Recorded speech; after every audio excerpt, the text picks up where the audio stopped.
ইরানের সঙ্গে আলোচনা স্থবির হয়ে পড়ায় নতুন করে আবারও সামরিক অভিযানের প্রস্তুতি নিচ্ছে যুক্তরাষ্ট্র ও ইসরায়েল। মার্কিন সংবাদ মাধ্যম নিউ ইয়র্ক টাইমসের প্রতিবেদনে বলা হয়েছে, আগামী সপ্তাহ থেকেই হামলা শুরু হতে পারে। মধ্যপ্রাচ্যের দুই কর্মকর্তার বরাতে প্রতিবেদনে আরও বলা হয়, তেহরানের বিরুদ্ধে এখন পর্যন্ত সবচেয়ে বড় সামরিক প্রস্তুতি চলছে।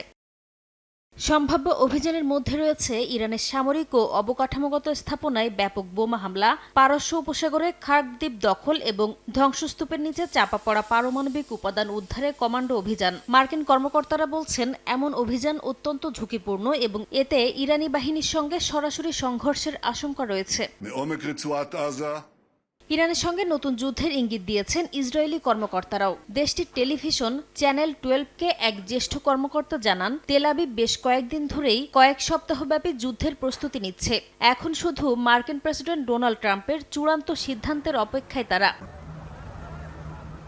বিভিন্ন সংবাদ মাধ্যমের তথ্য অনুযায়ী গত বছর ইসরায়েলের সঙ্গে যুদ্ধের পর ইরানের প্রায় 440 কেজি সমৃদ্ধ ইউরেনিয়াম ধ্বংসস্তূপের নিচে চাপা পড়ে আছে, যা দিয়ে প্রায় 10টি পারমাণবিক ওয়ারহেড তৈরি সম্ভব বলে মনে করেন বিশ্লেষকরা। যদিও বারবার পারমাণবিক অস্ত্র তৈরির অভিযোগ অস্বীকার করে আসছে তেহরান।